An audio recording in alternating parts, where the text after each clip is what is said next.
It's now 8 minutes past 8 in the morning. The people of Burma chose this time, on the 8th day of the 8th month in 1988, to begin one of the most remarkable popular uprisings in modern times. The dock workers were the first to go on strike. Then in the days and weeks that followed, it seemed that almost everyone in Burma was showing a defiance and courage, at least equal to those who stormed the Berlin Wall.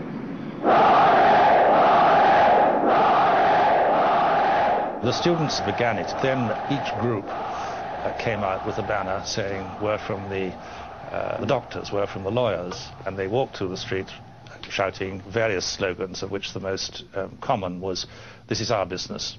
The government, "This is our business." Running the country, "This is our business," which in Burmese is do ye, do ye, do ye, do ye.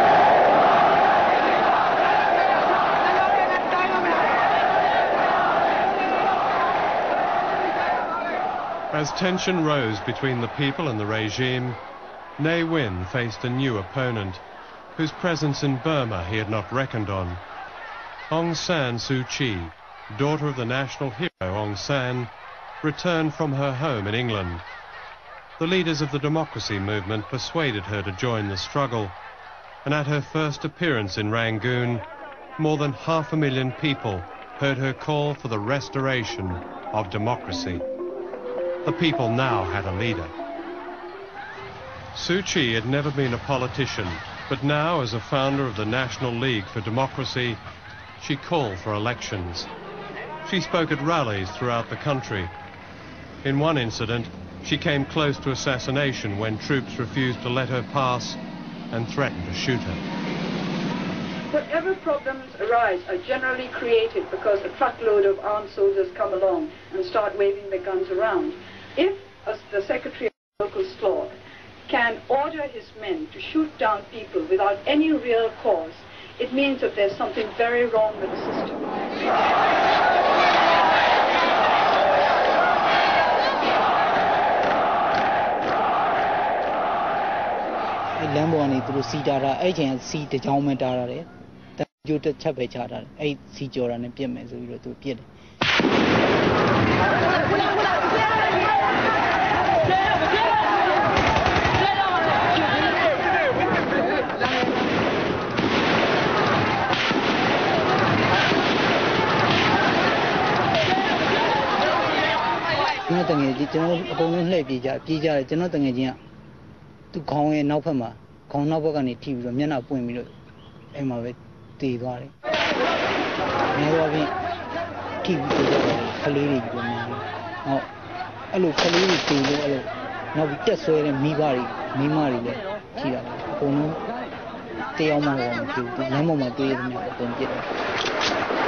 Despite the massacres in Rangoon, still the generals feared Suu Kyi.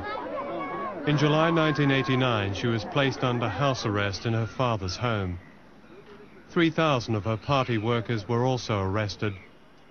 With the opposition weakened, so they thought, the generals called elections for the following year. But they had failed to understand the depth of the country's frustration. Even sections of the army and police who had not been involved in the killings supported Suu Kyi. The National League for Democracy won an overwhelming victory, gaining 82% of the parliamentary seats. The generals were stunned and refused to hand over power.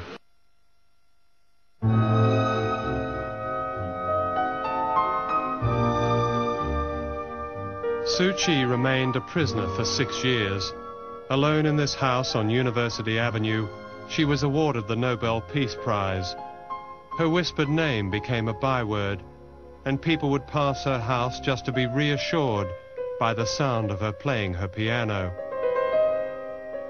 Last year she was finally released, though today she is still denied freedom of movement.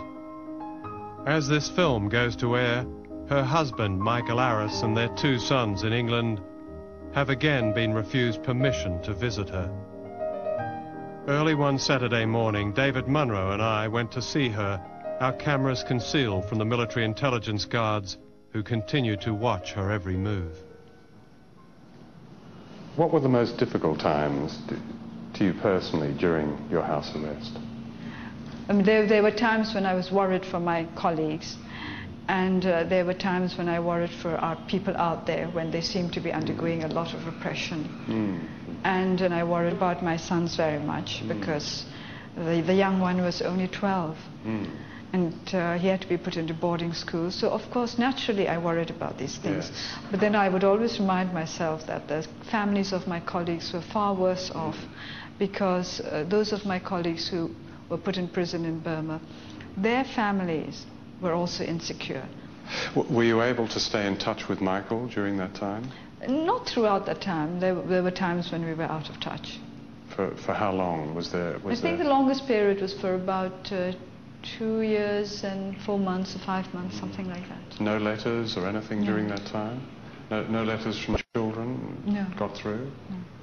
I would try to imagine being you and surrounded by a hostile force, cut off from your family, your colleagues and comrades and friends.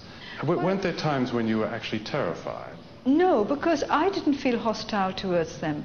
This is what people don't seem to understand. They say, well, you must have been terrified, but why? I didn't feel hostile towards the guards or the soldiers surrounding me. And I think fear comes out of hostility. You and your people are at present up against quite uncompromising and brute power. How can you reclaim the democracy that you won at the ballot box with that power confronting you? I don't think we're the first people who have had to face an uncompromising and brutal power. But the question is the most difficult one, in the quest for freedom and basic human rights. I think we depend chiefly on our own people, on the will of our own people for democracy. But it still comes down to, on one side, there is a power that has all the guns. But increasingly, I think it is getting more difficult in this world to resolve problems through military means. It is no longer acceptable. I do not think the ASEAN countries themselves would accept a military solution to the problem in Burma. And the fact that the authorities themselves are so keen on attacking us in their papers seem to indicate that they also are not depending on guns alone. Forced labor goes on all over the country, but a lot of these projects are aimed at the tourist trade, tourist industry. They are meant for tourists, building roads, building bridges. So we do not think that it's a good idea to promote Visit Myanmar 1996. Which is not to say that tourists should stay away forever from Burma. After all, Burma will always be here. And one day when it's a democratic Burma, I think it will be a place that tourists will enjoy visiting, and they need not have any qualms about visiting it. These prisoners are preparing a tourist attraction in Mandalay. The actual road to Mandalay has recently been converted to an expressway. For the local people forced to work on it, it's known as the Road of No Return.